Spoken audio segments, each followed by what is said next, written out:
Welcome to Slow News Day Live. My name is Steve Boykin, and I am not in Boulder Creek because in my new studio spot, which is town down and like directly across the street from one of the most haunted hotels in California.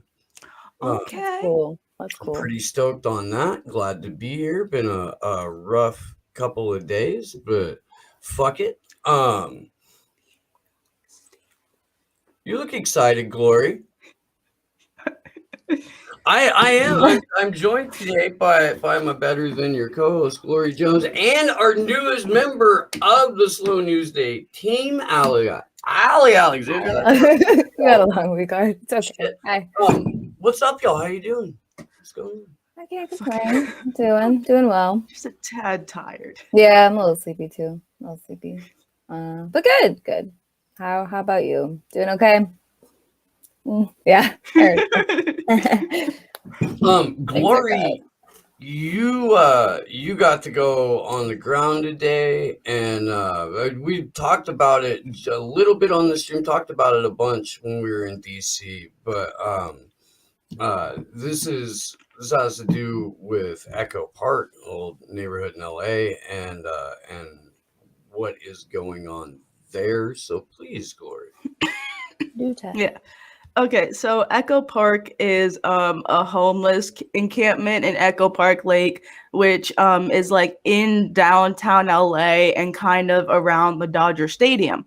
So earlier this week, a couple of activists got word that the city was going to displace all the homeless people living in the Echo Park encampment, and they were going to fence off the whole thing as well. And obviously it was going to be an LAPD, LASD job that did this, that removed all the people. So basically, after hearing, and this also comes after like just a whole history of LA County doing all kinds of sweeps and evictions, violating the eviction moratorium, and like sweeping up the encampment in Harbor City or something like that. I think that's what it's called. And even which this is still crazy, like playing the fucking Barney theme at 12 a.m. in the morning to the encampment in San Pedro, I'm pretty sure it was. So basically, when activists got word that the city was planning to essentially displace everybody in the encampment and fence it off, a call to action was made, and for people to show up, 7 a.m. because that's when we got wind that they were going to start the whole thing. So essentially, this is just a picture of how many activists were there, really. And what's particular about this was there's so many media people there, because obviously it takes more than a group of activists to stop these kinds of things. It takes media, because they're going to film it, they're going to hold people accountable. And these were like local CBS News and like KTLA and stuff. So, we're getting some of the quote unquote big hitters here. And then basically after gathering, there was a very brief press conference where we listened to some of the organizers within the Echo Park community. And then we marched over to Mitch O'Farrell, or Bitch O'Farrell's office, who is the city councilman essentially ordering for everybody in the encampment to be displaced and for it to be fenced off on some fucking NIMBY shit and on some fucking like get these people out of here.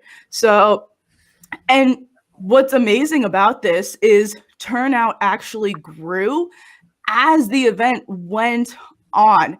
And it was really something to see the vast numbers of people that showed up to help prevent this happening. Like, this is, this is like some of the biggest protest numbers we've had in a while, period. Yeah. Like this trumps some of the even like some of the Breonna Taylor actions that happened last Saturday. And I did ask Ayman Ahmed, who's one of the organizers there, a couple questions.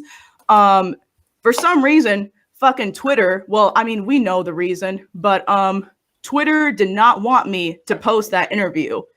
And I tried like a combination of different captions. Eventually what worked was me just tweeting out the video itself.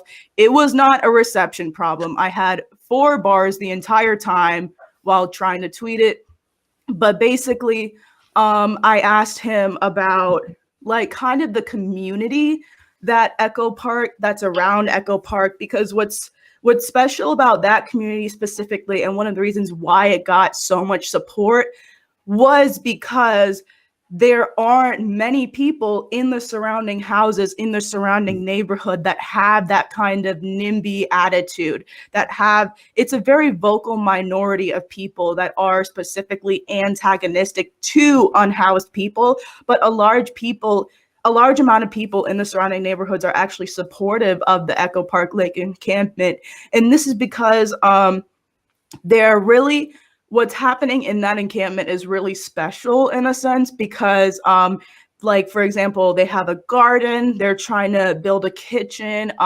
They just got showers a couple months ago, if I recall. And like something they'll do as well is like, people often, when it comes to unhoused, they'll complain about all the trash. Well, what they'll do from time to time is they'll actually make sure people get paid to clean up. So they'll be incentivized for that kind of stuff. So, and this is all something that got covered a couple months ago when Fee and Pasta interviewed Ayman, who was the organizer I got to talk to for a couple minutes. And it's really special what happened there. And because of that, there was so much community support when it was being displaced. Now, going on to Bitch O'Farrell's response. Let me pull that up.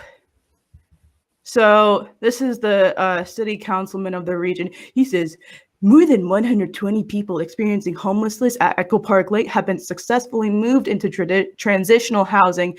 This includes non-congregate shelter options at a nearby Project Rimkey site.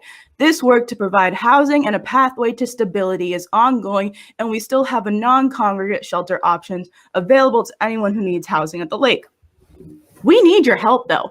Our efforts to build relationships with the unhoused individuals at the lake has been ongoing for months, taking time, sensitivity, and care. Our outreach workers must be able to continue engaging with the unhoused, the individuals who have asked for and want a safe and secure place to sleep at night. If you share our goal of providing housing, supportive case services, and medical care to Los Angeles' most vulnerable residents, I urge people gathered at the lake, referring to us, to be a partner in these efforts and allow this ongoing work of housing our most vulnerable to continue without interruption. We must work together. That's a load of gaslighting bullshit. Let me tell you that, because, okay, like the unhoused community at Echo Park has tried to reach out to him. They tried to get him to stop his plans to displace all the people in that encampment. We marched to his office. So we were quite literally seeking a partnership. I know it's a bit uncomfortable for you to be faced with accountability like that, but we were quite literally seeking a partnership. And basically, in the time that it took them to try and get transitional housing for those 120 people, another 200 people in Los Angeles became homeless, because the rate at which they find transitional housing for people in this county is not fast enough. Even last night, they said they were going to start moving people to transitional housing. They only moved over 44 people, which is not enough compared to the total number of people in the encampment. So basically, what that is it's a load of gaslighting bullshit, and it means that he's not that he's not going to stop the plans to displace the people of the encampment. The plans aren't going to stop. So basically, what's being asked is we'll have to go back tonight, especially, and sorry, and by tonight, I mean at like 2, 3, 4 a.m. in the morning, because unfortunately, that's when the police work best with homeless people. They come at night and displace everything when there's not activists, when there's not media there. Like the moment I saw the numbers this morning, I told people and I told Pasta, they're not going to do shit right now. They're going to come back and do it in the night, because a couple months ago, they raided a Black Unity encampment that was in downtown LA, right outside City Hall. They did that at like 3 a.m. in the morning. So, wow. Damn. So, and they have a history of going after the unhoused at night when no one is watching. So it's important that we keep watch out at night specifically. So, yeah. Damn. Well, Pasta. Yeah, Pasta was there too. Right on. I wanna say hello to my dear friend Pasta Jardula, 1/3 of the Convo Couch.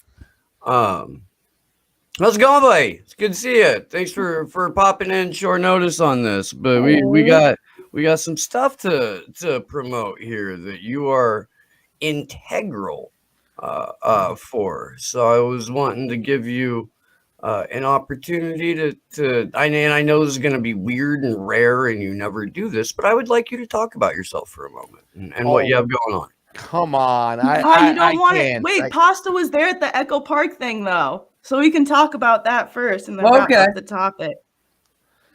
Yeah. Look, we're trying to change the background so I just don't have a plain green screen. First off, hi, Allie. Hi. Chicago pizza sucks. You guys are probably never going to come back to Chicago after your trip. It's terrible. Awful. Really. It's a I friggin' know, casserole. honestly. I know. It's a casserole. Oh, yeah, I don't Second like deep dish Steve. pizza. I don't like deep dish either. I know, right? It's like No.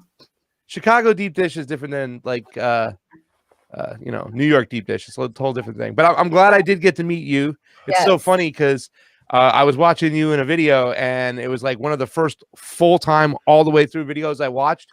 And I'm like, well, I gotta go down and meet her now. You know what I'm saying? So it was great to go. It's great to meet you. Too. Yes. Awesome stuff. Definitely. Steve, I'm gonna hit you over the head with a giant mackerel just on principle alone. And Glory, it's great seeing you again. It was great seeing you this morning as we got our butts down there, whatnot. You know what I'm saying? It's to me, the highlight of today was that we marched over to the city councilman's office. You know where I stand. Like, you know what I'm saying? I guess I don't like stormtroopers, but I don't get as crazy pissed off at stormtroopers. I get mad at the Sith Lords who are directing them.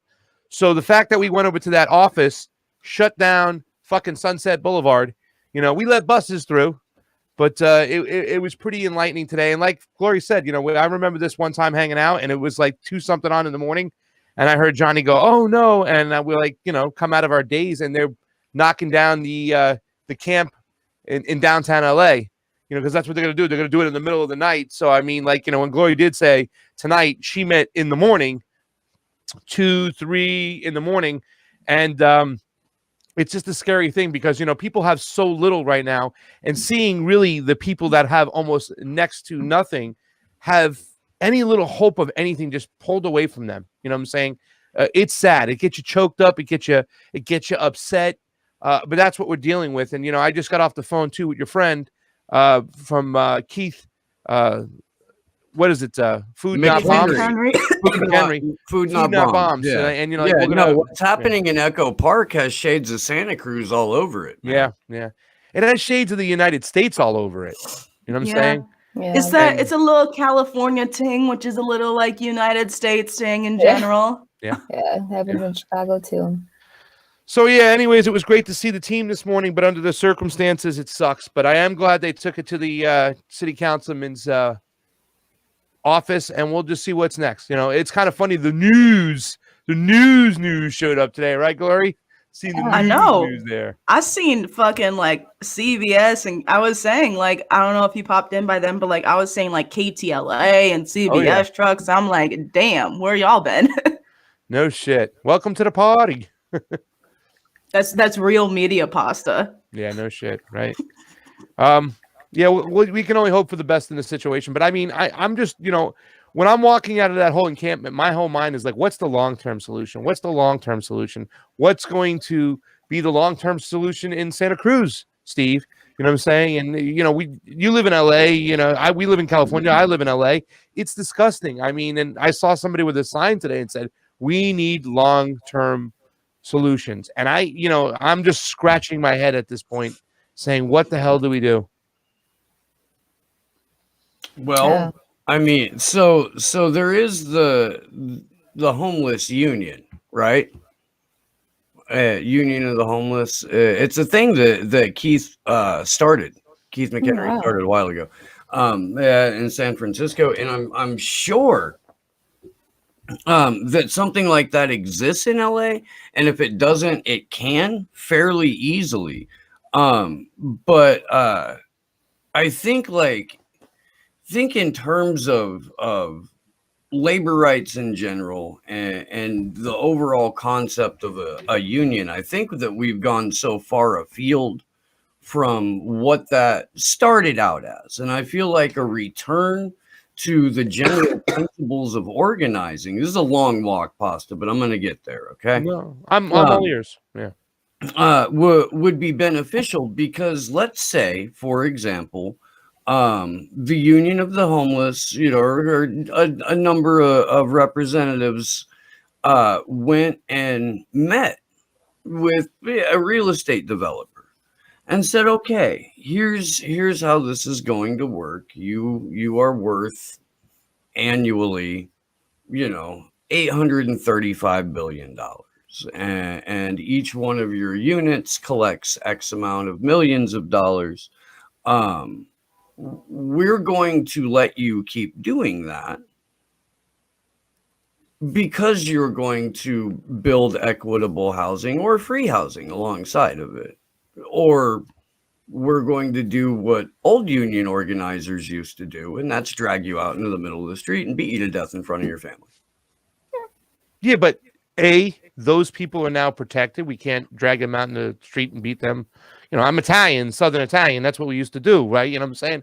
All right, let's go. And if the next one you're going to get fitted for a pair of cement boots, but that's not the case now because they're protected. And also, they were protected back then too. It's just people figured out that there's more of us, so they went with more first. Started out that way. Started out with more. I hear you. And look, there's always more of us than there are of them. Is the thing that is the roadblock is the manufactured confusion and constant division and shit like that. And me, dude, I don't think there's an electoral or legislative process to get us out of any of this shit. I don't. I think it needs a fundamental redesign. Yeah. Based on, collective ascension. And I would like to see that happen non-violently, but I don't know. Yeah, what is inevitable is the question. My second part of that is that, all right, Steve, so we do that the old school way. We also have to fix the problem that the real estate lobby just controls all these goddamn lawmakers and politicians in California. And it's disgusting. And it's kind of like the old, what's his name? The comedian, our boy, George Carlin, right? NIMFY, build more prisons, but not in my neighborhood. Build more public housing, but not in my neighborhood. So, we have all these empty malls that can be turned into something, I think, communal kind of like living where you get into your, what's the beautiful term you people love to use, mutual aid, get it going. But we even had small houses communities that were in LA and they were destroyed and taken away. There was like 7 of them built. Oh, wow. They were really, really, it was like a mansion to a homeless person where they can lock their stuff up, get electricity from solar panel, maybe hook up some water if they need it to be. But they even crushed that project here in LA because they want these people gone or in one concentrated area so it doesn't affect their property value. Yep. Sounds like Chicago. Arms the That's a great homeless. question. How's Chicago? I mean, sounds like the homeless union, they don't have, to my knowledge, they don't have anything like that here in Chicago. So it's the same thing though. It's just pushing people around, going at night to like remove them from different places, just depending on where it is, and pretty much just segregating them away from the rest of the city. That's the standard. I didn't see any in the loop, right? I didn't see any in the loop. Yeah, where you guys were saying no, which I was a little surprised by that actually. But yeah, they keep them, lately it's been more of like the South Loop, or just kind of on the north side, like little pockets, but it's pretty much just collecting under the highways. Like it's really sad, just growing every day. And I don't have the solutions either, like you said, but shit, it's not working, whatever they're doing now. They always come at night though, so that was interesting. Gloria was talking about that. They always come at night. I do think Steve's solution is probably the best and maybe the only solution, but I just don't see it happening because the other part that Steve said, the disinformation, the real disinformation, and the pitting people against each other and keeping people in the dark or keeping them consumed with having to work 2-3 jobs just to get that roof over their head, or consuming people with other bullshit like Oprah and the royal family. Yeah, Dancing with the Stars. And never talking about the real shit about the royal family, because the royal family is fascinating because they're horrible. I know, bro. Fucking Piers Morgan got his panties in a twist because he was like, oh, so Meghan Markle is saying that the Queen and the Crown is a racist institution. Like, yeah, no shit. Get to the good stuff. I need the details on Prince Andrew, my G. Right. Like, come on. Can you bring him up again? Fee, are you coming down here? So real quick, while that's happening, there's a couple of tips over on Rockfin, and Jane McGovern, thank you very much for the super chat on the YouTube. If you're watching on YouTube, please go make your free Rockfin account. Please do. If you dig what we do, you can support the show. It's $9.99 a month, and you get everybody's premium content on the network. We're about to take the show full time, so we're definitely going to be needing their support. But we got really cool shit coming up as a result of that. So let me do that. Mona Love, thank you. Mona Carr. Mona says, fuck bad days, sending out positive vibes. Love to my favorite people, J-Tech, Allie, Glory, and Steve. Y'all the best. Love you, Mona. Stop having kids says, let's use our resources to help existing lives in need. Houseless people need our help. Please watch the new documentary on Netflix called Seaspiracy. It's a must watch. And just now, Richard Salimbo. Thank you very much, man. You guys are fucking awesome. Yay! That was a myth. That's a myth that they don't like. Stop having children because we're running out of space. There's plenty of fucking space. It's just everything's got a profit modem. So I mean, therefore we have we have more empty spaces than we do have people homeless on the streets. And that's the bottom line. That's simple. We have a Super Ray from Stevie. Redneck Economics. Oh, nice. Big up. She had a video with our guy Anthony. Yeah. Check that shit out. Was watching it right after I watched my man Pedro doing his little Fall Guys thing on stream on Hear Me Out. Stevie says, mutual aid is critical in freeing people's minds and bodies to be able to fight back. I mean, facts, because it's like when people, like, obviously this isn't the case for everybody, but with most people, it's going to be harder to fight the Mickey Matt, the national security state, the surveillance state, when your basic needs aren't taken care of. When you don't have housing, when you have to worry about going hungry or working 3 jobs and your kids. So it's like, that's not the case for everyone, but for most normal people, it is. So that's just like that's just why, like, with everything we do, it's always trying to supplement that with, like, making sure people's basic needs are taken care of, and that. Yeah, that's definitely true, right? If they're just worrying about like where they're going to sleep tomorrow, they're probably not going to want to hear, well, not even like want to hear it. There's just, they don't have time to like hear this shit, but they need to. We could use their help. Honestly, use everybody's help. By the way, how am I doing? I mean, the last time Allie and Gloria were on a show with another white dude not named Steve, there was somebody smirking. No, not again. Not again. Pasta. We've never Pasta, make that face again. I just wanted to fall. I just wanted to slink under the table and leave. No, I'm joking, man. I got No, no I beef. know. Yeah. I got no beef with You nobody. forgot the you forgot the stretching, Pasta. Yeah, you didn't do that. Yeah. Got no Oh beef man, with nobody. yeah, that dude did everything but listen. He's The only human. He's Wasn't only a- human. They're only human, Steve. They're not perfect. But I got to tell you who's really funny. That Yellow Brick Road dude is hilarious, Jordan's the man. shit. That's going to be like a new guilty pleasure just listening to that dude do some commentary, man. Oh, he's great. He is, Shout out Yellow Bro. Yep. dude, he is Pasta, he's so- another good Jordan. He's another good Jordan, He's a Pasta. good one. I don't want he's a good Jordan, man. He's a non-dick riding Jordan. So Yeah, that's what he's doing. you know what I'm saying? I love it. I Non-dick love riding when he Jordan. comes out with the little analysis. Yeah, he's been doing videos for a while. Yeah, that's the funny thing. He hasn't got the love he should get, but he's a gamer or some shit, right? Too as well. That's some bullshit. He just, games, he just hops on in a voice call and then just reacts to all kinds of videos, like ranging from like gaming to political. Yeah, But it's dope.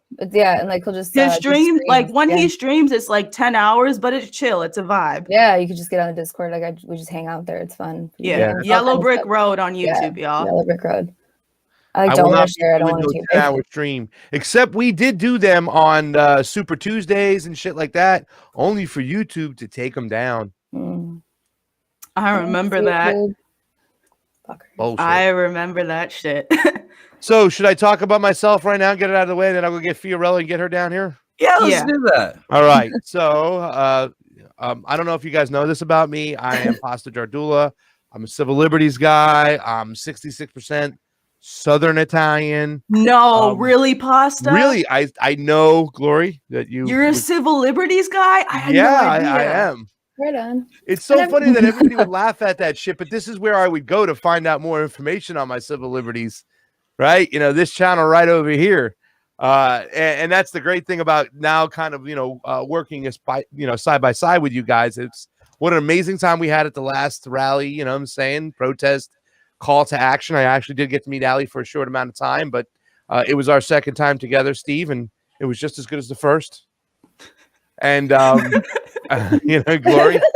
we go way back. It was like my 50th time seeing you. Yeah, I know. Where are we? Yeah. You go way back. But I mean, it was great. It was great to get in the streets, yell, fuck censorship and fuck all these companies as they were. Where's our my shit. check? Where's my check? Like we had somebody today. I think you sent it to us today, Gloria. You got New York, so the New York Times, I think it was today. It's every day. It's somebody new, but whatever the case may be. Hey, did you get your check from them? From Not New yet. York Times? Well, we got to check on her soon. But short story long, the next call to action is really exciting. We're getting everything together.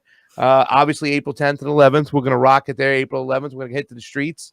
Fuck Censorship is joining forces again with Action for Assange on the 11th, which is a Sunday, and we're going to take over Hollywood and CNN building again. Very interesting to see if they put a wooden sign over it.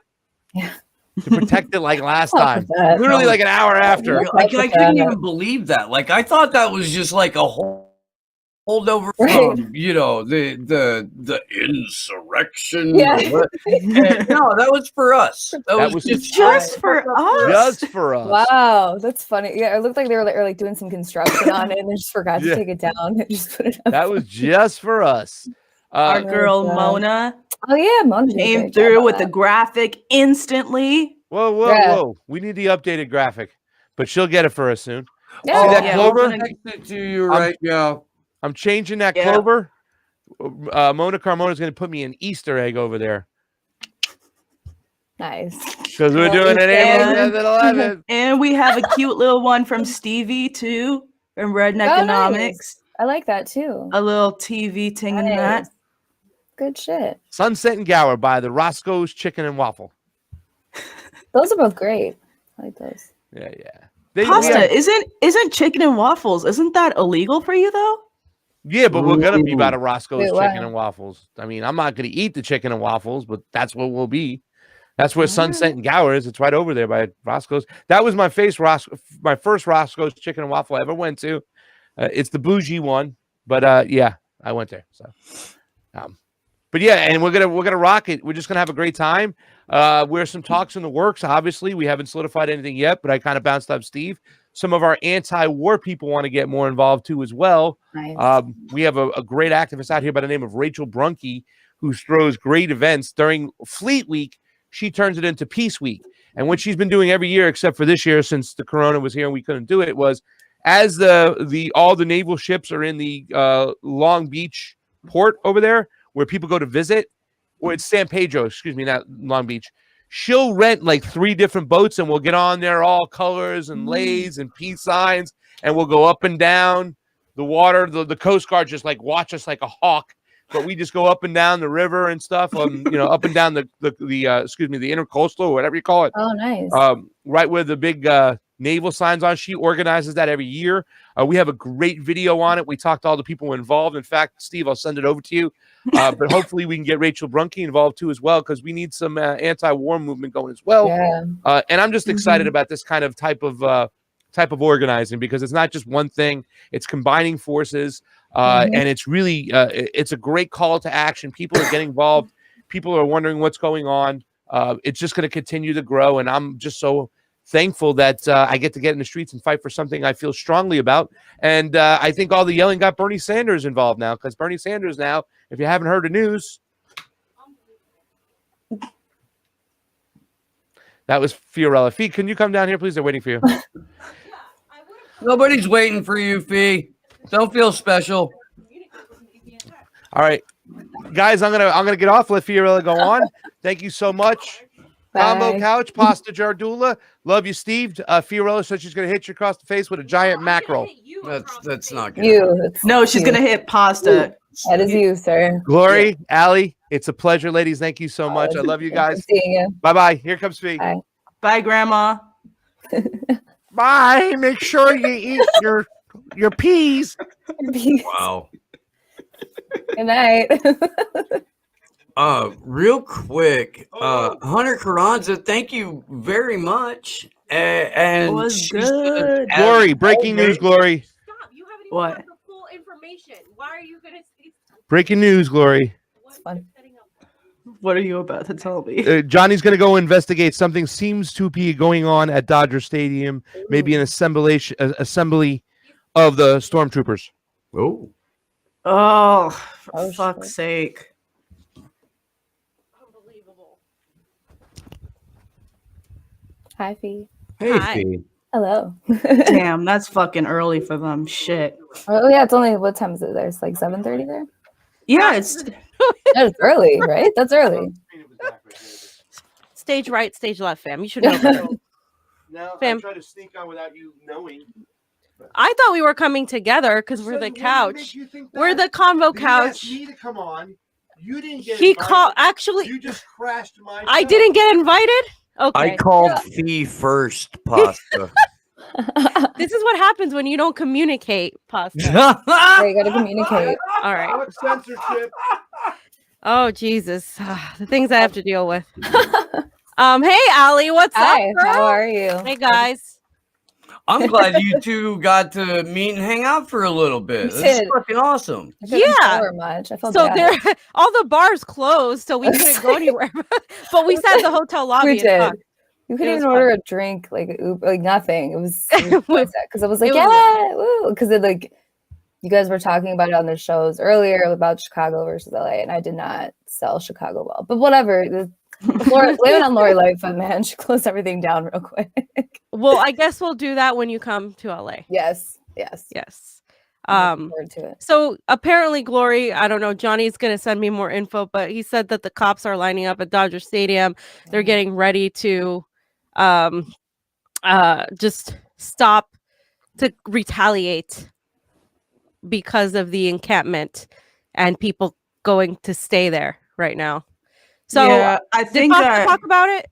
Did you guys talk about it? Yeah, I Okay. talked about the action this morning. Okay. And yeah, this is what Johnny's talking about. Yeah, our good friends over at the Los Angeles Police Department, stationing right outside Dodger Stadium. I think Anonymous reported at about 6:55 p.m.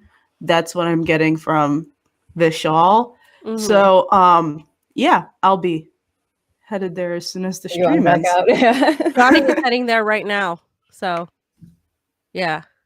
All right. Well, Well, knowing going y'all to time, soon. I'll probably get there. No, right around well, the he's same time. going to soon because we're using the camera. So I don't know. I don't know if he's gonna take the camera or not. But anyway, so what's up, guys?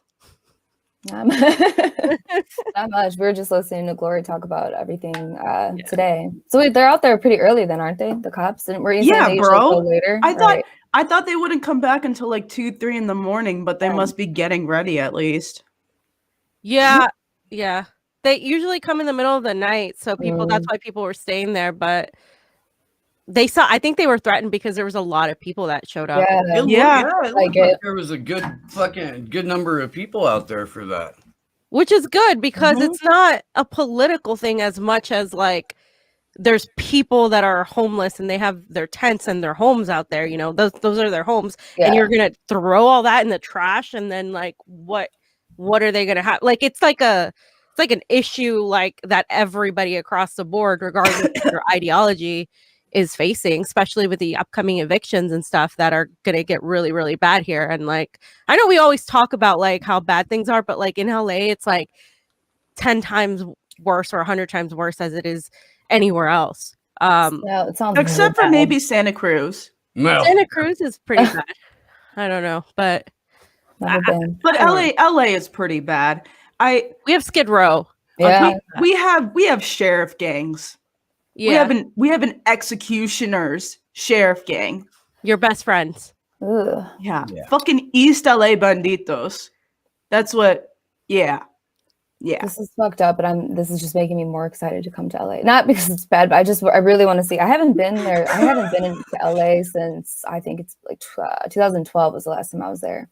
Okay. But yeah, like Gloria, you were saying, like you have to know where to look almost to see a lot of this shit. Like I think in Chicago sometimes it's more pronounced, like it's all out in the open. I feel like LA because it's so spread out, like just to see a lot of it. But I don't know though, because then again, I do have a few friends that live out there, and they'll just send me videos going down like Skid Row, just like how bad it is now. So, but the activist community out there is way, I would say, bigger, I think, than in Chicago. It sounds like it.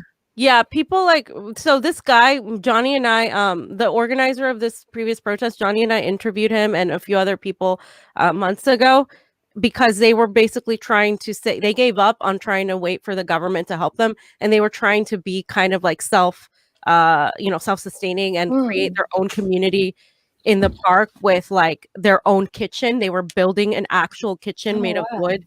And they were getting donations from people, kind of like a mutual aid thing. It's actually what we've been talking about many times. And they were doing it with the approval of the community. So then every time they would get something, the cops would like knock off the power. And of course, the direction to do that was coming from the city, like the city council and the mayor. So like they would shut off their water supply. So then they would just get water donations. And so they were trying to make it like a community that had like a garden that had all these like, things to make it feel like, oh, even though we don't live in like, like a stucco or a brick house or apartment, we still have a house and a community here. And we're not going to sit and wait for the government to do anything because it's slow and they're not doing anything. So we're just going to do it ourselves. That's their motto, right? And they're basically telling you, the city is basically telling them that they can't even do that. They can't even like help themselves. So that's the problem. Yeah. Because we don't even have the freedom to be like, to collect our own rainwater in a lot of states. We don't have the freedom to create our own sustainability, but you also aren't getting help from the government. So what do you want people to do? Yeah, what do they want people to do? I think, honestly, what do they want? Yeah. Ugh. Damn. I'm like, ugh. Just makes sense to me, but nothing really does these days. So Yeah. yeah. So it's not supposed to, man. I I was talking to a few people last night who like fully buy into the reform idea and that concept. And like bless their hearts, but so they started talking about the sum total of the problem is the way that the economy is ran. Okay, but who runs the economy?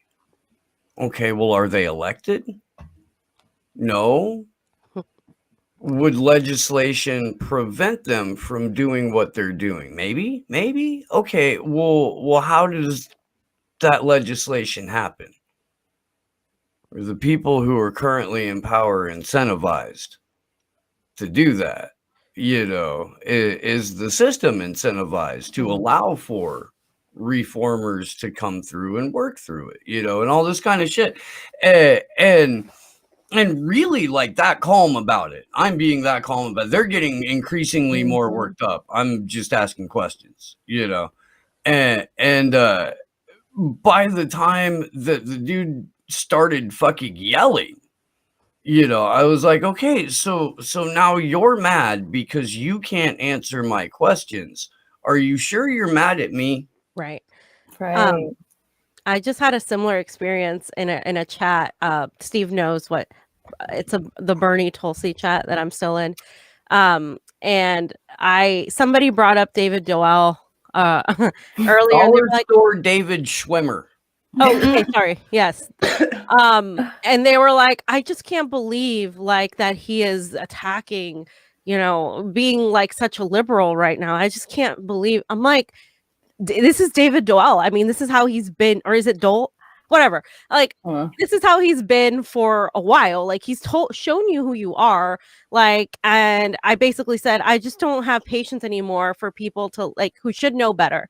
Like these people are like, we're supportive of Bernie and Tulsi, and they've seen the whole process play out. And it's like, you should know better. You should know, why are you waiting? First of all, what are you getting out of somebody like David Dole?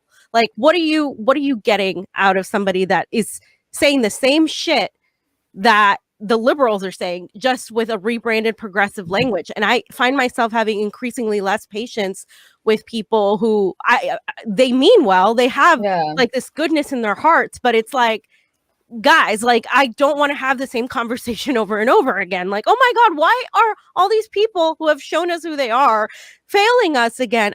Why is this commentator who makes so much money for grifting to this Bernie progressive contingent from all the way from Canada, where he has all these things that we don't have, and he still lives in a neoliberal structure, by the way, still lives in a neoliberal, neo-fascist structure, even though they have healthcare. It's not like Canada is perfect. And it's like, the person got hurt, like they felt attacked from what I was saying. And I'm like, I wasn't attacking you. I'm just frustrated with the fact that we have to keep having the same conversations we've had for the last 5 years. Like, what?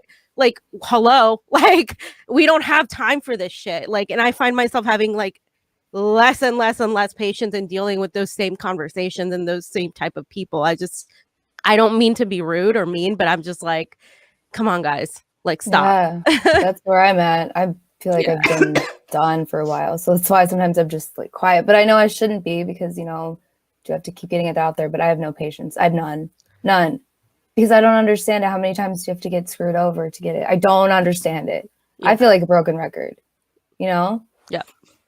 Everything is just, it's frustrating, because I don't mean to be rude either. Yeah. I really don't.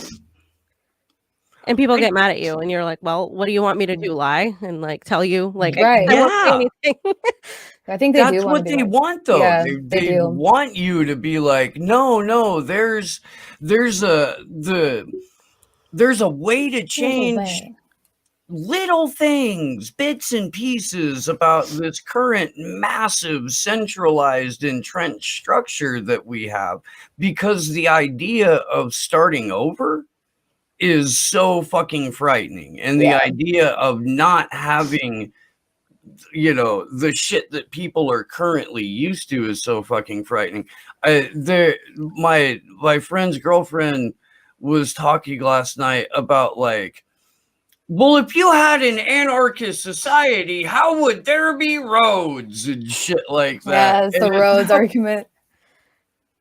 Do you honestly think that if you had decentralized networks that were built on systems of mutual aid and, like, you know, cashless but different systems of value-based trade, that you would not be incentivized to make a road? I think you would. I think people don't know how to Like, picture that. How sad is that? Like, people, that's how much, you know, like, that's where I'm coming from. It's like, I don't want to even have to depend on the government like that much. Like, I mean, we would figure it out. People figure shit out. Like, and if that's the first thing, she said, roads, like, someone told, you know, you've been almost like conditioned to come up with stuff like that. Because it's like, do you really care? Like, really? That's what you're worried about, roads? That's just an easy way to be like, no, something different. No. And I'm not mad at them for it. I get it, but shit.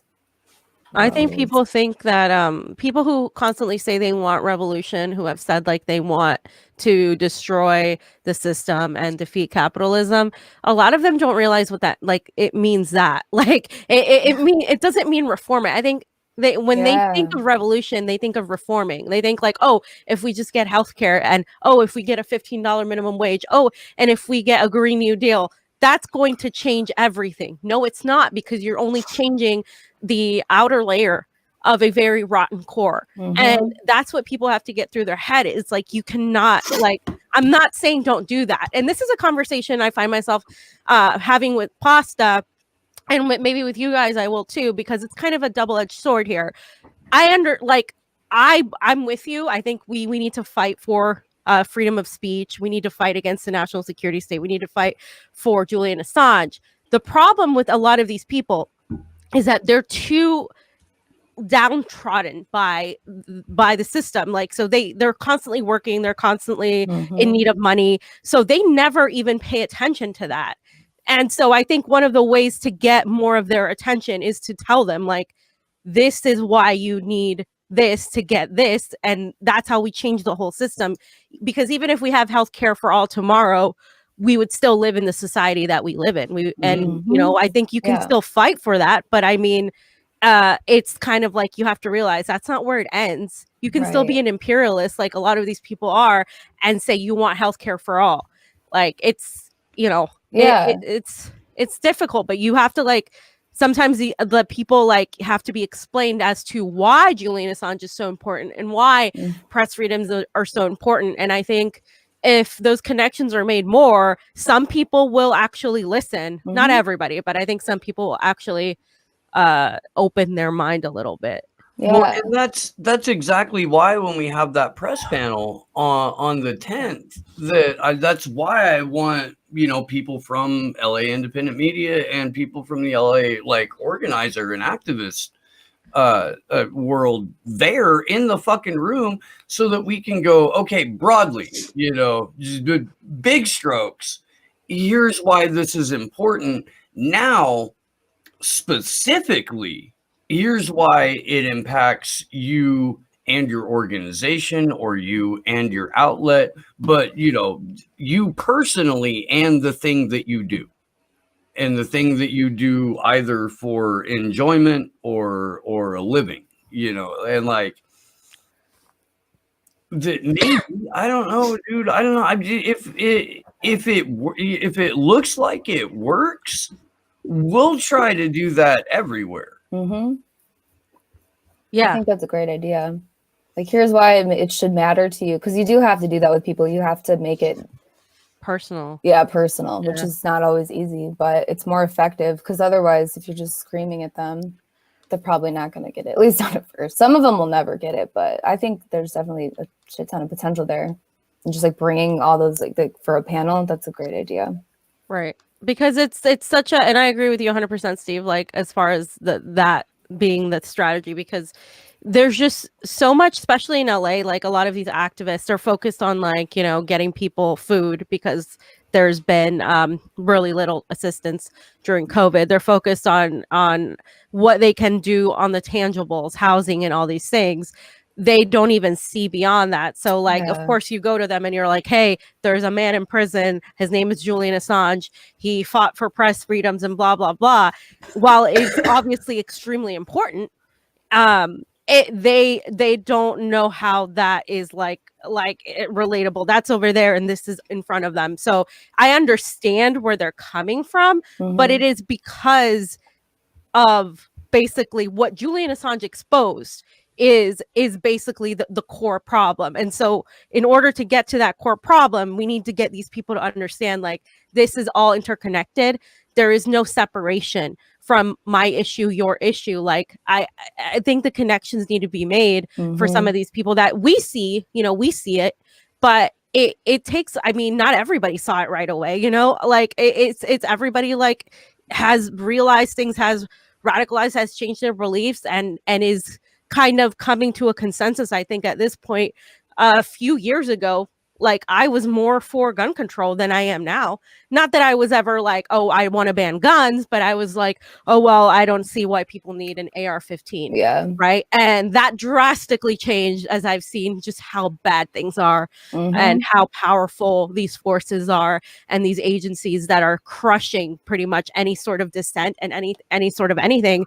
And I you know, I view people like Magnus and other, you know, BLM 757 and other militia groups. I'm like, I understand where that's coming from, whether it's on the left or right. There's a fear that we have no way to defend ourselves against these forces. And like, there's no way we can just give that up if, as long as these agencies all hold the power and all hold all these weapons and all this whole ability to destroy and control everything. So no, I am 100% not at all for gun control. In fact, I am for people arming themselves, because I think that it's getting to that point where we're going to have to figure out the after, like what comes after everything just falls apart.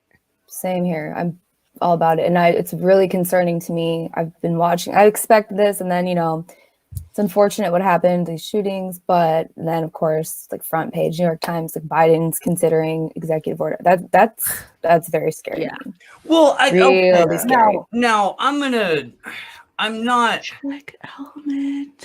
not saying it's related. It's just we're seeing a lot. Yeah, whatever you got to do, Glory. I am so sorry. I'm literally. You need to go on the ground to go film some shit. That's when you interrupt and say, "Hey, I got to get out of here." Yeah, I know, but like, I'm so sorry. Okay, latest reports, about 60 plus LAPD vehicles around Dodger Stadium, along with 2 buses as well to go with that.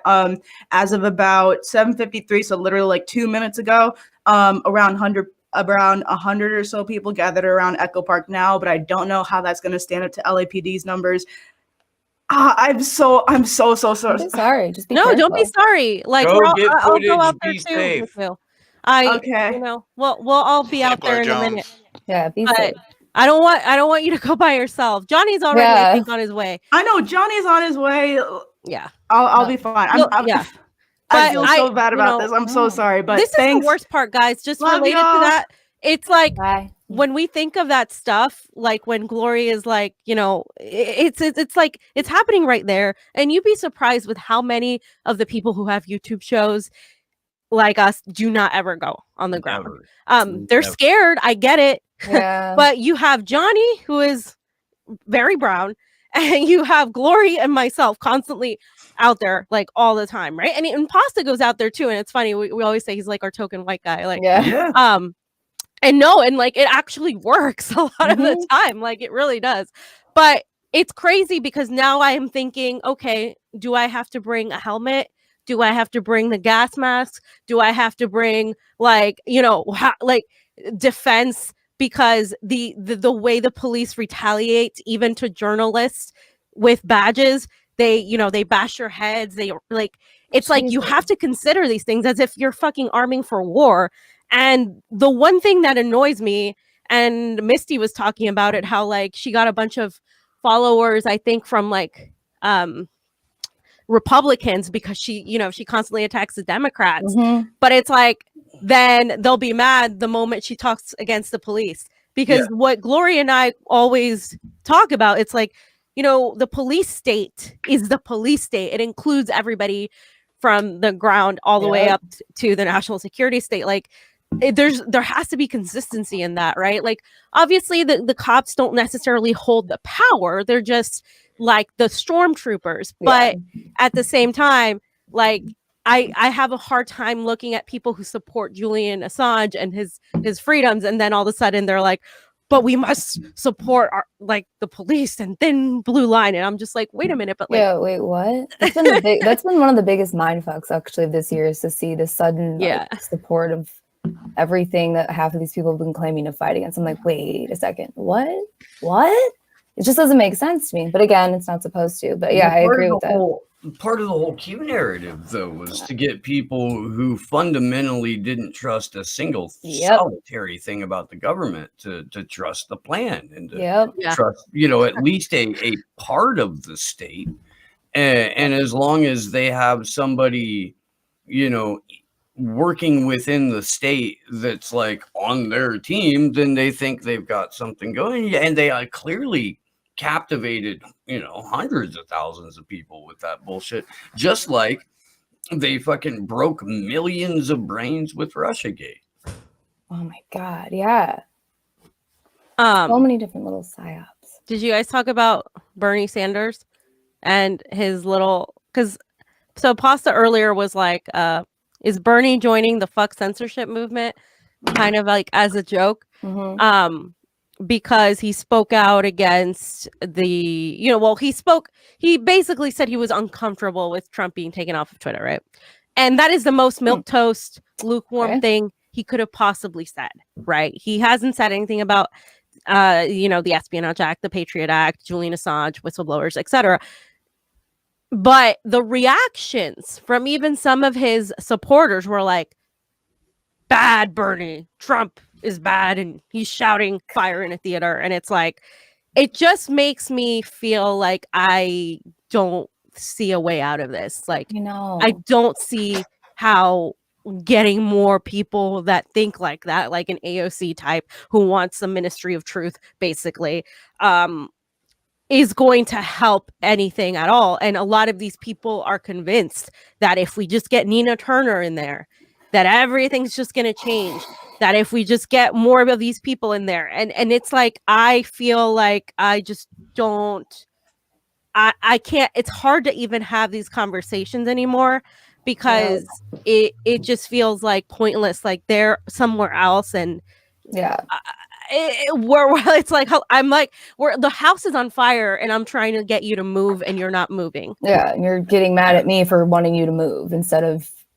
just help. Like they're almost, I don't know, it's hindering almost, honestly. It's like I've had a hard time the past month, just even trying, because like shit, honestly, lately I'm more convincing to those that lean like conservative, right? Honestly, than just straight up. Because then I got the That's other side. That's why you're a Red Brown Alliance. Yes, I am.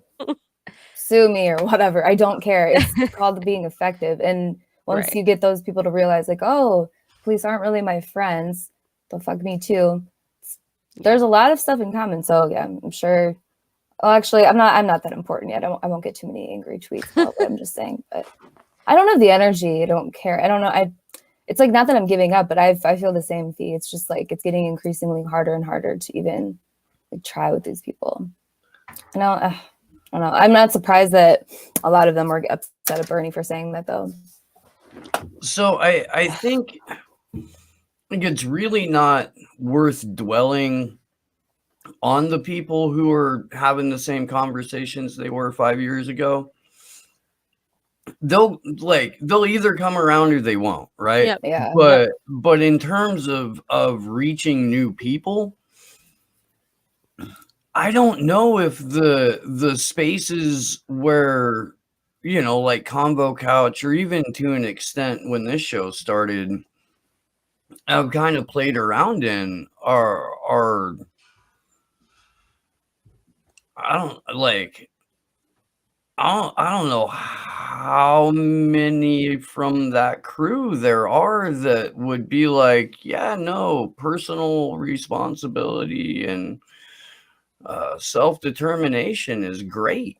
Like this is more of it seems like more of the crowd that wants that authoritarian structure to exist, you know, but it just in a way that allows them to get some of the pie too. Like they don't really have a problem with the system as it is. It's just there are things that emotionally they're triggered by. Mm-hmm. And if honestly, like I guarantee you, if you took the majority of the DSA people and they woke up tomorrow and there was Medicare for all, severe and absolutely insane regulations in order to help get people over to green energy without stopping to think about where lithium comes from or any of that shit, and had like mandatory body cameras and a citizen accountability board for police, they would be like, we won Yeah. everything. Oh yeah. We can go home. We're set. We're solid. Life is perfect, because they've never fucking, like, they don't care about the national security state. They don't care about the war machine, because it's not, all of that shit in the back of their head is just part of what makes America work and good and all that kind of crap. Oh yeah, I could not agree more. You kind of just described a lot of the DSA community in Chicago, actually to a T, just like that. Honestly, Same here. I think that's why I'm so cynical about it, because that's exactly spot on. That's just because you can even tell just in their actions and like what they will hear organize and like how they operate and like who they'll talk to, who they won't talk to. Totally, it would be fine. I was told they don't talk to you guys over there, or hardlines. They didn't even talk to them. Yeah, they wouldn't. Yeah, they wouldn't talk to them. I just like my perspective. I'm just more like an observer. Like I would just kind of like sneak around. I don't know. My friends would say the same thing. They're like, "You're talking to white girls, so you can go wherever." But I mean, not really. But yeah, like I just like observe more. They'll talk to me, but I had really no desire to talk to them, because I can just sense when someone's just doing it. Sometimes they feel better about themselves. I don't know. There are good activists out here, of course. No, there's good individuals, right? But as a whole, as like a collective, it's just very much like very superficial understanding of foreign policy, almost complete ignorance of it, zero understanding of the national security state. It's all domestic, and like I get it because it's what's in front of you, but what is behind all of that? What is the reason why you have countries that are so like they literally idealize countries like in the Netherlands. You know, they idealize that, like, oh my God, that's like the perfect type of system. It's like, well, why do those countries exist? At the expense of who are they operating? They completely ignore the global south. I mean, it's this whole thing, like, and then when you point it out, they're like, oh, tanky. And it's like, well, no, it's like, let's be real here. People want to keep their comforts, right? They want to keep everything that they have. And if that is threatened, then they change, because it's one thing to say, oh, I'm a progressive and I want healthcare for everybody and blah, blah, blah. And it's another thing to actually really be like, okay, no, we can no longer operate and continue feeding this entire imperialist machine that is destroying not just this country and other countries, but literally the entire world and depleting it of resources. Like, we like, oh no, you're crazy, you're a Yeah. conspiracy theorist, you can't do that. That's being far too honest for the machine. Now you're getting in the way of this sort of new cleaning of the machine. They want to clean the machine up, they want to fix a couple things, but they don't really want to destroy the machine and start over. So no, they just want it to sound better, nicer, and more inclusive. That's all. Like, no, I lost my train of thought. It'll come back to me. But honestly, I was just thinking again about like DSA in Chicago and just like the problems that have remained in the city for decades. Yep. They don't talk about it at all. And then people like with that say to me, well, you're just exploiting those people for your own point. It's like, you can't win, because it's more about like them feeding the ego. I think it's a lot of people just in general these days, like whether it's commentators, independent journalists, or just activists, you can kind of you are starting to see who's really about it, like just for the truth, and who's in it for themselves. You'll have that. But yeah, it's kind of toxic out there. So a little bit, right? Just a little bit. He laughs. it's keeping it real, understated, but yeah. But this audience, I think, gets it, well, which is nice.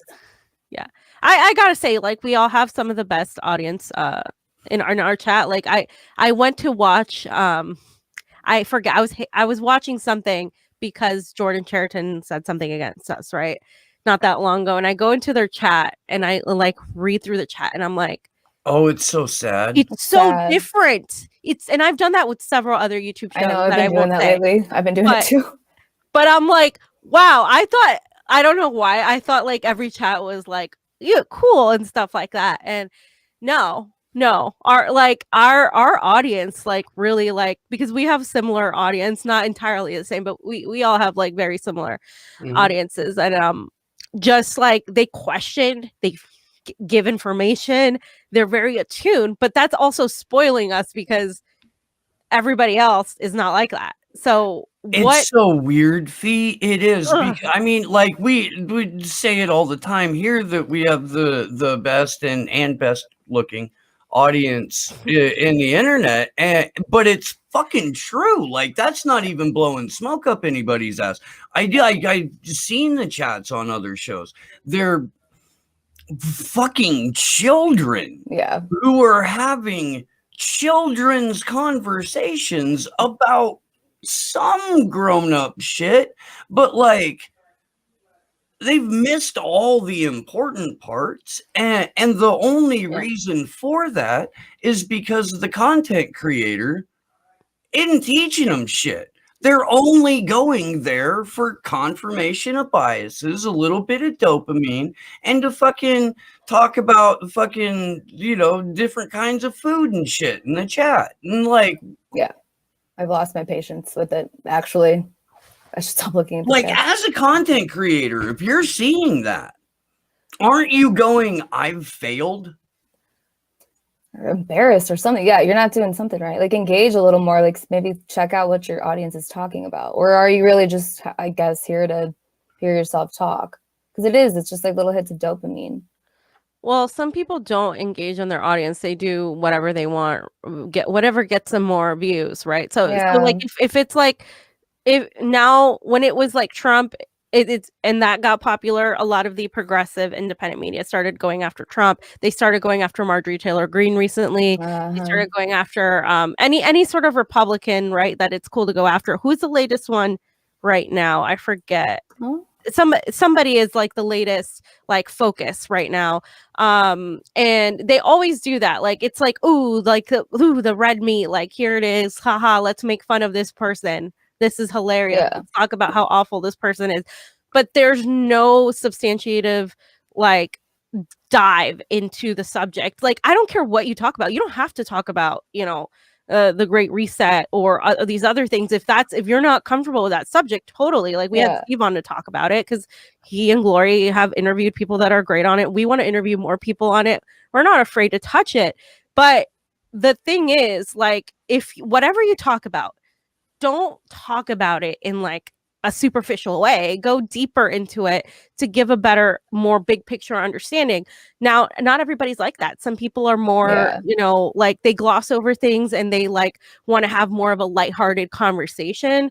And to each their own. I'm not going to tell people how to run their shows, right? But like for us, we like the deeper dives. We like to like have our audience tell us, oh yeah, this is what's going on. Like I think Red Sea sent me some things about Ethiopia, and I'm like, yeah, talk about Ethiopia. Let's talk about these things that nobody's talking about. Awesome. And that's what we like, what is effective, because honestly, like our audience is everything. Like if you engage well with your audience, they're going to be there to support you. You're not going to make everybody happy. It's impossible. But what you can do is try to be as truthful as possible in whatever it is that you're doing. And you know, when you are truthful, you're going to get hate from all sides, because the left will hate you, the right will hate you, everybody will hate you at some point, because there's no loyalty to ideology above, it's truth above everything else. And like people have a really hard time with people who are very independent minded, who aren't like, oh, I'm going to pick this team or that.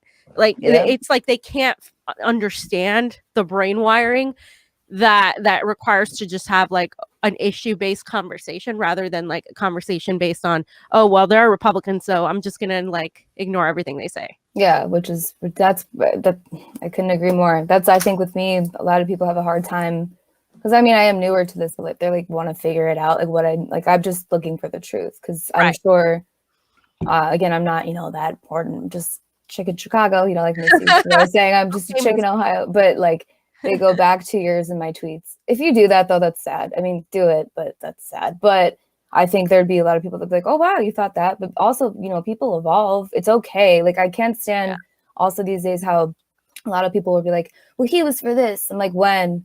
Well, 2 years ago. Okay. Like, they're here now. So are you just going to ignore what they have to say because of something that they've thought in the past? That only applies when they're trying to go at somebody for some entirely unrelated shit. Always. You know, because at any other point, you celebrate someone's evolution of thought. You celebrate someone's growth.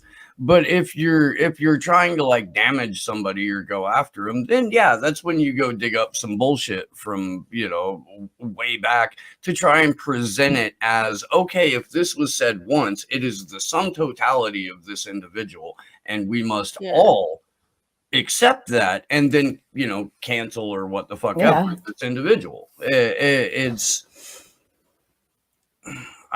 just mind-numbing. Yeah. No, yeah, and it really is. And you have to admit it too, because that's normal. If you're not progressing and changing in your thought, then that's the problem. If you're stagnant and static, like that's the issue. If you would have told me 5 years ago that I would be calling Bernie Sanders a sellout cuck, I would have been like, no, you're crazy. Like, you know, like I had a different point of view back then when we were all extremely excited, and I hadn't seen a politician, you know, excite me like that and like ever, like, and Obama was a complete and total letdown. I voted for Obama. I have no problem admitting that when when I was younger, I thought like, oh, like, you know, that's great. Like, this is what Obama, hope and change and blah, blah, blah.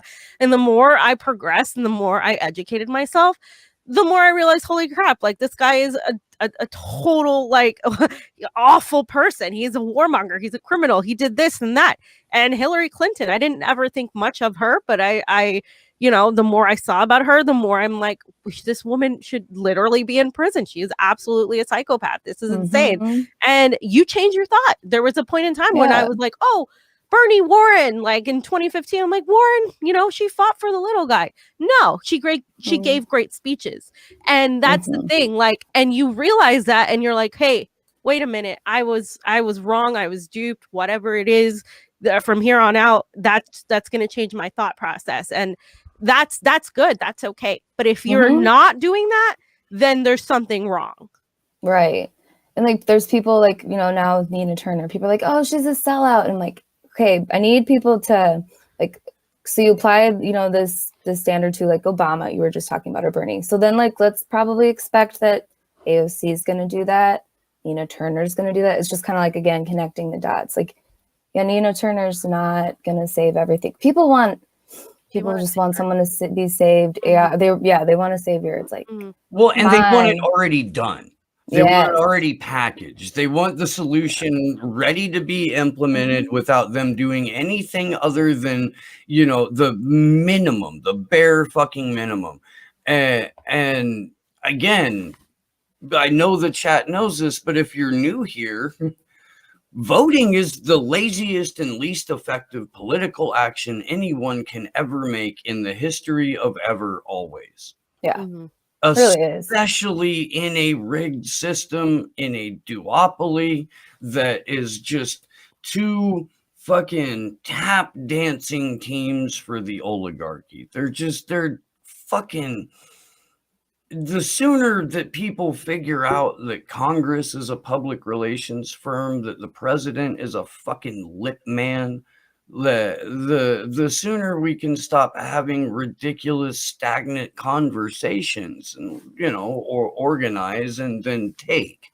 It's driving me crazy. And what you're talking about, what both of you are talking about in terms of like stagnated conversation and shit like that, those are the chats that I was just, it's the same shit.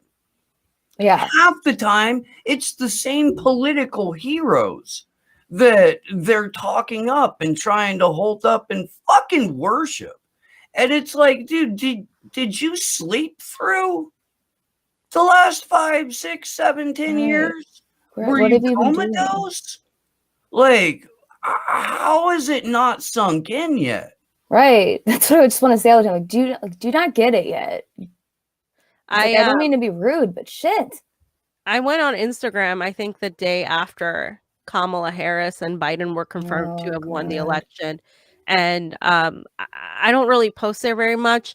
And I recently started posting more, but I pissed people off, some of the people I went to school with, because I'm like a true millennial, right? Like I was in college during like what is it, like 2008, 2009. Same, yeah. Around that time, I was in college. So during the time when people were losing their homes and all this stuff was happening, and it was Occupy Wall Street and all of that, like I was like, I was still in college, so I didn't really see like I didn't get it as bad, right? Yeah. But as soon as I left college, I entered the workforce, and then that's when you could see how bad it was. And a lot of my generation, our generation, Allie, like they are still like, I saw them cheering on Kamala. I saw them cheering on Biden. I'm like, I don't understand how a generation, like a millennial generation, right, that has witnessed almost 3 large transfers of wealth from the working class to the 1%, has witnessed all of this economic inequality, has seen Obama, Bush, and Trump and Biden, is still like participating in this facade of a joke of a fucking cartoon that we live in. Like, I don't understand how they're still doing that. Like, I got so mad. And I did an Instagram like rant video thing, and I'm like, I just I'm like, you guys are the biggest idiots. Like, you saw what happened. Like, this is happening all over again. How do I see it? And like, then you have the Gen Z where they're a little bit more aware, but still they're working on through people like AOC and people like Vaush to getting these people to fall right back into the whole type of mentality, like, oh yeah, Democrats, oh progressives, oh, like, yes, exactly. It is our segment of the millennials, because it is, larger, but like a true millennial. Jesus Christ, that's how I feel the same. Like, honestly, during the election, I couldn't even get on Facebook and Instagram anymore because of the same thing. Like, people I went to school with, I have a couple of them. That TDS hit them bad. And I'm like, oh, okay, so everything's good now. Like, they were every day posting about Trump. The second that he lost, back to talking about like creme brulee and shit. I'm just like, guys, come on. I just don't. But I thought maybe a pandemic would wake some people up. And I think it has, but not nearly enough. No, not nearly enough. Like, and I think half the people are just scared to face the reality, because if you face the reality, it is a very brutal reality. It is a reality that shit is fucked up and we're fucked and Yeah. we're fucked. And Yeah. like people don't want to see that. They want to keep pretending that everything's okay.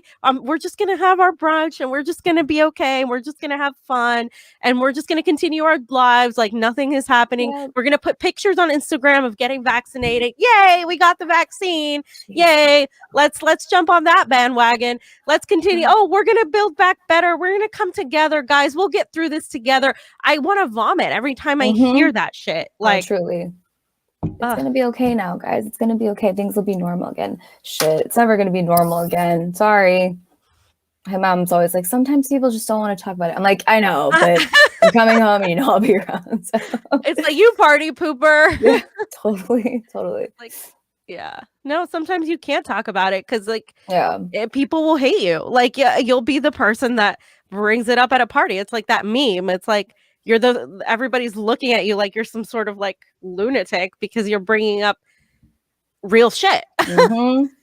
Well, I think it scares them. You know, people get like that when they're scared. Because like I always say there's, you know, really two kinds of people that want the truth and people that it's not necessarily their own fault. It's just the truth is terrifying to them. They don't, because it is hard to think about like, well, how would we start over? How would we go about this? Just like Steve, you were using the example of the roads comment, like, well, you know, the roads, it's like we'd figure it out, be okay. Just totally fucking unrelated, but one of my favorite there are two kinds of people saying it comes from Tom Robbins. I can't remember which book it's in, but he says there are two kinds of people in this world. The kind of people who say there are two kinds of people and people who know better. Wow. That's actually smart because like when I was saying there are two kinds of people in this world, I'm like, no, there's not, but yeah. You know what I mean. My other favorite one is in a Ray Wiley Hubbard song, and he says there's two kinds of people in this world, the day people and the night people, and it's the night people's job to get the day people's money. He's a musician and plays in bars at night and shit like that. Makes sense. And I'm like applying it to other things too. Yeah. I like that. Steve Wisdom. Yeah, no, I'm like, I can't. There's nothing I can say. Hey, I've probably got a Ray Wiley Hubbard song lyric for just about every situation. I really do. I'm gonna wrap. Got some more stuff that I need to take care of here in the new space. Stoked that it worked. Stoked that I was able to get a live stream out. Yeah. I should have I got my new camera. I don't have everything that I need to get the new camera up and running. Really hope that shows up tomorrow because my camera did just take a shit during this live stream and it hasn't been working great in weeks. Yeah. And it was fucking up in DC. My USB hub took a shit in DC. Yeah, it was just fun. One thing after another. Battle with Xfinity for like 2 straight days just before anyone would actually come out here and hook the shit up. Yeah. So it's been a good week. Yeah. It'll get better, right? It always does. I'm not annoying person like it'll get better. Really, really stoked. On the stuff coming up second weekend in April. Fee, do you wanna pitch that one more time and then let like maybe the 1 or 2 people who are watching right now that don't already know where to find you? Yeah, so we're really excited. April 10th and 11th, we're gonna have the just free Julian Assange. It's the anniversary from when he was taken from the Ecuadorian embassy, and we're also going to have a fuck censorship protest going along with it. We're going to be protesting it right at CNN. We're going to be ending there. We're going to be starting at CBS in Los Angeles, marching through Hollywood, the Walk of Fame area, that area. So like, I'm excited because people have been asking, like ever since even before this since the primary, right? They've been wanting to do another CNN protest in 2016. There was a protest a lot of Bernie supporters made because, you know, obviously of the coverage that they were giving, etc., was unfair. But people, it fell through this organizing for the second time around. So now it's Julian Assange.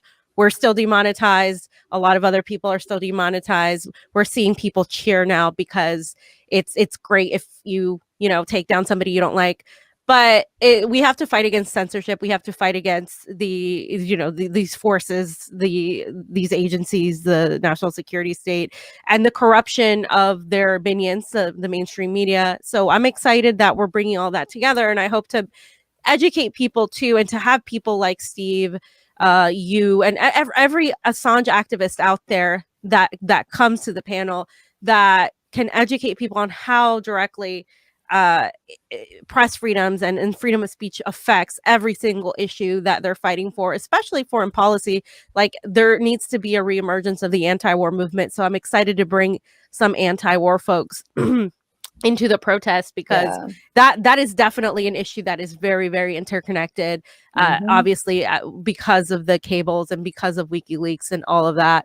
So it's great. LA is a city with a lot of activism, but not necessarily activism of this kind. And the anti-war movement and the free speech movement are the movements that don't have as much, you know, appeal to a lot of these type of activists. So I hope to open their eyes and broaden the appeal to them as to why it affects them. So we're going to be doing that. We're going to hone in the location. Paz and I are working on that. We should know in like a day or two the exact location of the press conference. I but thought he had the thing sorted already. Oh, did he tell you that? So he didn't tell me that. So communication. He said he had like a 2-hour conversation with the restaurant owners. Yesterday afternoon or something. Yeah, he did. I mean, it's almost a guarantee, but I don't like saying something's a guarantee unless it's 100% guarantee. But we have options. We have okayed on other ends, so it's okay. But I'm excited. Let's make this happen. Let's bring people in who may not be aware, who may be a little bit intimidated by the subject or may not know very much about it. And I'm excited to see you guys again, to see you guys on the ground, to protest. There's so many protests I've been to in LA, but they have all been for very different issues, whether it's rent or the BLM or any other protest that's very domestically. This one is a more foreign policy / very, very big picture type of protest that people need to know about. So you guys can find me at the Convo Couch on Rockfin. Yes, we're on YouTube, but also like we are demonetized. So please check out our Rockfin. We were just covering an event, the same event Glory was at earlier, where people are, if they're not being pushed out of their homes, they're being pushed out of their tents now. And it's crazy. You cannot park your car in most places in LA. You cannot sleep in your car in most places in LA. So it's really, really bad. And all of these issues are interconnected. And so check us out on Rockfin, where everybody's there, including Slow News Day, of course. And check us out also. We're on Twitter, and you can find me on Twitter as well, Fiorella_IM. Steve, thank you for having me on. Ali, pleasure to have discussions with you. As always, yes. Thank you, Fee. Thank you. Ali? Yes, you can find me here. We're still in the process. Just good to come on. And every now and then you can find me on Chicago Corner. Last 2 nights I did an episode. I've honestly just been playing documentaries because sometimes just playing things, showing you people is better than talking about it. It's definitely for me because I've got a lot to say sometimes and it's like, slow down. So yeah, Chicago Corner every now and then on Twitter, Ali 5_ and an A. Yeah. Hell yeah. Tomorrow, 5 p.m. Pacific, 8 p.m. Eastern time, we're going to be joined by the homie Ford Fisher. Nice. Ford was kind enough. He'd been kind enough the whole time. Every time we've gone to DC for any of our Assange events, Ford comes out, documents everything, and he doesn't have to do like there's bigger and probably more like sexy issue protests that are going on any given day. that Action for Assange is in DC, but because Ford actually digs what we do, he'll come down, stream the events, and he gets his footage robbed. He gets his footage shit canned. He gets his channel with content strikes and shit like that. And Ford doesn't do commentary. He just does the raw video. And he's a fucking incredibly intelligent and fascinating dude in his own right. So that's going to be fun. On Sunday, let me actually go ahead and pull the thing up so I get the gentleman's name. That's what I thought. Okay, so Dean O'Brien, who is a UK scholar, academic, he's an expert on the Ukraine. And so ahead of an in-depth interview that we're going to be doing with Eva Bartlett, she suggested that we had Dean on so that he could give us all of the pertinent background on what we're going to discuss with Eva. Oh, cool. So that should be absolutely fascinating. Immediately after that, Corey Morningstar will be joining us. So Sunday is hella busy. And I don't think we'll do like a rock fan show that day, though. I think that Glory left. Yeah, right, a lot. Yeah, Glory's having problems getting to the actual event, though, with traffic. She said something in Element. But we do hope Glory's safe, and we hope the Johnny Buttons is also safe. God, I'm stoked on this thing, man. That's coming up. I really am. We probably will have to launch like a smaller GoFundMe or something like that for it. We do have to get some people from out of state here. We've got some stuff that we need to get for, like, you know, our Assange propaganda and accoutrement. So we gotta get that squared away. We're not going to try and break anybody or anything like that. We are going to have an organizational meeting for that this weekend. And yeah, if you are anywhere in the Los Angeles area or have a wild hair up your ass and would like to join us in LA, April 10th and 11th, we'll welcome you with open arms. It's true. It's true. That'll be good.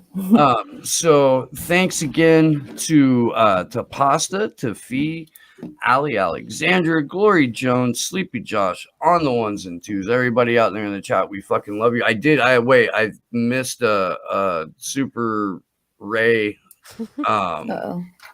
from Jim Garrison. Thank you very much, man. I appreciate that. It's always appreciated. Thank you, Sleepy J. Yeah. And we're in deep shit through a rock fan tip attitude. Thank you very much. We love you guys. We will see you tomorrow. Good luck to us all.